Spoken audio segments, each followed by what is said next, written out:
Faly miarahaba isika rehetra mpanaraka tsy tapaka ny Nouveaute gasy ny tenako. Androany isika dia interesadresaka ny vaovao malaza manerana ny nosy indrindra fa ny vaovao malaza ny ivelany ihany. Ka toy ny mahazatra trano moa dia famitenam-baovao no iraisana amintsika atao anatin'ity Nouveaute gasy ity. Ka ireto teboka manaraka reto no fontinina amintsika anatin'ity vidéo anankiray ity. Any Ambilobe ny akaramboay ny toerana manakaiky ny hôpitaly misy ny rano miandro efa mahaka amin'ny olona ny fiakaran'ny rano izay efa toy ny ranomasina ho ireo ponina any amandry tsara. Any Bealanana mihasimba ny toeram-pamonoana omby jamanjary nomeny zandrikely vary fotsy ireo be antitra. Any Antsiranana misy 570 ireo trabona vokatry ny rotsakorana. Any Maromandi namela takaitra maro ny orana ny kinja tany an-toerana. Vaovao tsy fandripahalemana noho ny fanafiandahalo dia maty tsy tradrano ny ben'ny tanàna ny commune rurale Andranomiely. Any Sambava ny vide boisson kinanjo tonga any an-trano toa zavatra fa ny tao anatin'ny tavoangy. Tranga hafahafa na fisolikina misy olona misoloky amin'ny anaran'ny mompera. Ireo rehetra ireo no arantsika anatin'ity vidéo ity. Ka manasitsika rehetra hanao commentaire ambanin'ity vidéo ity mba afahana mandravona ny hevitra rehetrena hanaovantsika vidéo manarakeo. Manasitsika ihany koa ilaiky ny vidéo antsika ary manasitsika tanandro hatrany abonneo amin'ny chaîne antsika mba afahanareo manaraka tsy tapaka ny vidéo zay lefany amin'ny sesy tao Nouveaute gasy toy izao ny fanaovana azy. Tsy ampendrela isika fa avy hatrany tonga dia vavany ndawary. Efa niroso amin'ny fanadihadiana momba ny tranga izay niseho tany amin'ny commune Ambonivohitry ny Farahalana tamin'ny alatsinainy 20 janoary. Ireo tompona ndraiky mpanjakana na avy amin'ny commerce sy ny avy amin'ny gendarmeria mba hahitana hoe inona marina ny tao anatin'ny tavoangy izay noeritreretina fa zava-pisotro na ihany koa hoe avy taiza no fototra an'izany. Andrasantsika ny fanadihadiana izay ho ataon'izy ireo. Fatalohan'izay dia ny olona avy any Benavony Farahalana nandeha nividy boisson telo samihafa ka ny roa dia nahitana olana fanohana hanokatra an'ilay fahatelo dia toa nisy zavatra namorovoro. Noeritreretina hoe lany daty nefa tsia satria mbola daty ara-dalàna tena izy ary mazava tsara no hita teny amin'ny tavoangy. Fa ny zavatra hita dia tsy boisson no tao. Raha ny vaovao farany azy moa dia nanaiky ny hamerenana azy ny mpivarotra ka ny soloana izay tena izy ary naneho ny fialantsiny. Izay ny vaovao nalaza tany Sambava tany satria nieritreritry hoe nividy boisson ny mpanjifa kinanjo nefa ny zavatra hafa no tao anatin'ny tavoangy. Ka hoy izahay hoe melomelo hatrany fa ny ratsy dia tsy kely lalana ary miseho amin'ny endrika maro ny fisolikina amin'izao fotoana izao. Mbola ao anatin'ny trangana fisolikina izay dia misy olona manao foana sady tsy tahotra tsy enatra ary tsy matahotra hozona mihitsiny. Tsy kely lalana ihany koa ny mpanao ratsy ary efa tsy mipetraka ilay hoe malagasy matahotra tsiny sy nitody amin'izao fotoana izao. Misy olona nanokatra compte Facebook amin'ny anarany Monseigneur Donatien Francis ary misoloky olona. Araky ny angomba vaovao ray tamin'ny 13 janoary dia tsy eveka ny diocèse any Ambanjavelively no mitondra io compte io fa olona hafa. Araky izany ara dia Samia mailo aoka hitandrina isika mianakavy hanaitra ireo namantsika ihany koa mba tsy ho voasoloky. Trangana tsy fandripahalemana 13 janoary no hoentina tao amin'ny parquet Ankazobe ny vokatry ny fanadihadiana nataon'ny section de recherche criminelle gendarmeria fiadanana mahakasika ny tranga fanafihana niseho ny 7 janoary 2024 tao amin'ny commune rurale Andranomiely ka nahafaty any ben'ny tanàna tany an-toerana. Olona misa sivy no nisamborana tamin'izany ka ahina ho misy fandraisana anjara amin'izany raha izany. Miaramila DAS miasa ao an-tanàn'ny Andranomiely ny 5 amin'izy ireo sefotany ny 2 olotsotra ny 2 nenjen'ny procureur izy ireo ho nanao vono olona nomanina nanao halatra mitampiadina retsy kombakomba tamin'ny fanaovana vono olona sy halatra nanery olona handoa vola tsy ara-dalàna. Araka izany ara dia nampidirana amponjavonjo maika entsiafahy ny miaramila misa 5 ary ireo sefokotany 2 sy olona tsotra iray ao amin'ny fonjabeny Ankazobe. Olona tsotra iray hafa natao fanarahamaso. Marihina fa sazy asanterovozona mandrapahafaty no sazy miandry ireo voampanga raha voafaritra ny mahameloka azy ireo. Noho izany ara dia mitohy ao amin'ny fitsarana Ankazobe ny fanadihadiana mahakasika ny raharaha mba hahitana ny marina sy ny marimaritra iraisana. Any amandry tsara miakatra reny rano maro amboka gaga avokoa ny mpandalo raha nahita izany. Tsy nisy nanampony zavanisy tamin'ny talata 13 janoary ary Samia mailo ny rehetra eny amin'ny toerana iva fa miakatra tsy tapaka ny rano noho ny fisian'ny rotsakorana tany amin'ny tapany atsinanany mandry tsara no nahatonga anio fiakaran'io rano io. Any Maromandia indray namela takaitra maro ny orana ny kinja tany an-toerana. Olombelona miisa 720 no traboina tsy manan-kialofana. Trano tsy latsaky ny 420 no dibo-drano lemanga fivelomana mitotaly 50 hara no tsy afaka ambolena ary akoha mamborona 200 isa no nanjavona tsy hitapopoka vokatry ny orana ny kinja tany amin'ny commune Maromandia distrika Nanalava ao anatin'ny faritra Sofia. Niakatra ny vavaran'ny Mentso Malaza Maromandia izay nahatonga ny loza raha ny fanazavana azo avy tany amin'ny olona tany an-toerana. Efa mijanona ny orana raha ny vaovao any an-toerana ary miaina ao anatin'ny fahasahiranana tanteraka ireo vahoaka lasibatra tamin'izany. Fa any Antsiranana indray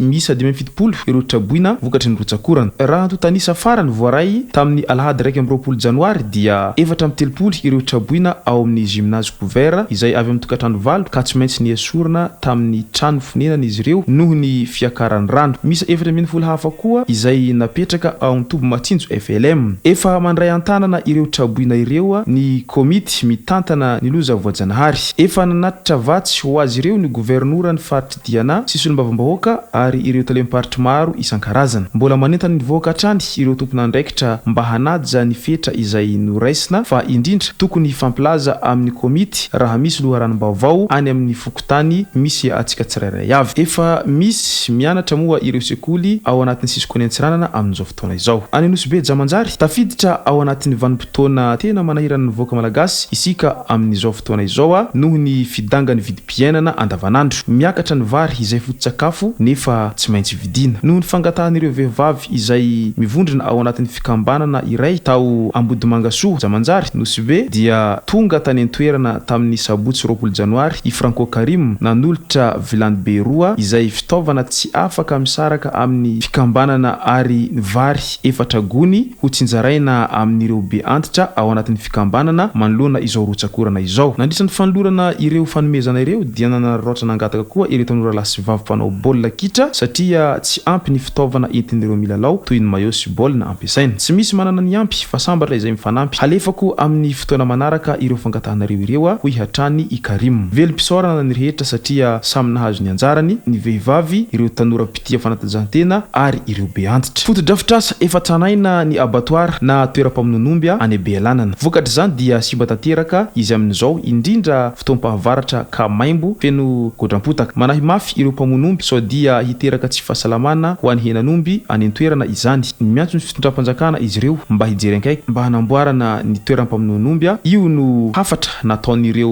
mpiasa ny abattoir raha nitafa tamin'ireo mpanao gazety tao Bealanana tamin'ny 20 janoary 2024 maraina. Raha tsy ivina dia efa nisy fotoana saika hanamboarana toerana io fa saingy mety noho ny hadilahy politika no antony tsy nahavitana an'izany. Any Ambilobe voay iray lehibe manodidina ny 3.5 metatra no maty ny fokon'olona tao Marivorahona tamin'ny alahady 20 janoary maraina teo. Eo amin'ny 10 metatra tsy hidirana amin'ny tokotanin'ny hôpitaly CSBD no nisy azy. Entanina ny olona rehetra mba sambo ho mailo amin'ireo rano miantroka manodidina ny tanàna ireny. Tsy fantatra ny ao anatin'izy ireny ka azavarina loatra. Ny voay dia efa mifindrafindra no mandehandeha mitady sakafo amin'izao fotoanany rotsakorana izao. Izay raha tomboko lasy tomboko vavy hamaranako an'ity vidéo antsika ity. Manasitsika rehetra na commentaire ambanin'ity vidéo ity mba afahana mandravona andreny hevitra rehetra eny anaovantsika vidéo manaraka eo. Manasitsika ihany koa ilike ny vidéo antsika ary manasitsika tanandro hatrany abonné amin'ny chaîne antsika mba afahanareo manaraka tsy tabaka ny vidéo zay lefany amin'izay tongata Malagasy. Tomboko lasy tomboko vavy mangasitraka dia mirary soa.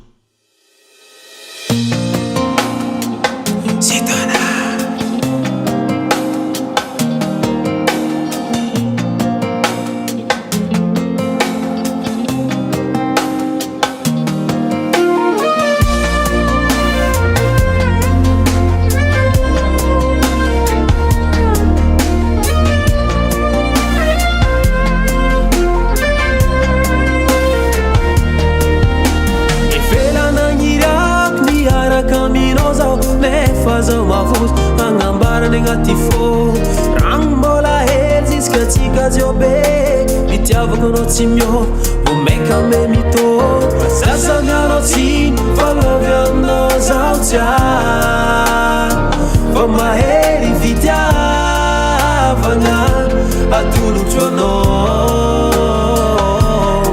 tanigesa, atulu chono, tifo kumbaleva, atulu chono.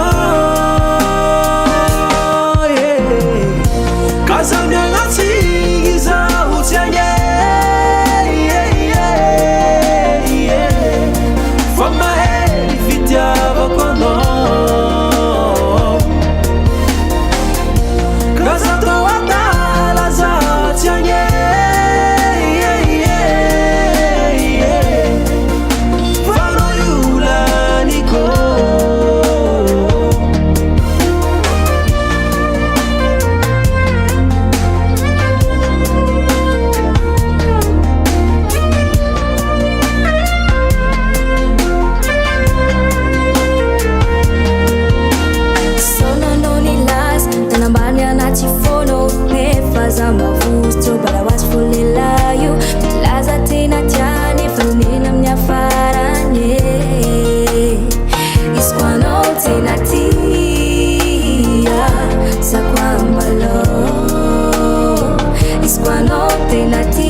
aza miagnatsiny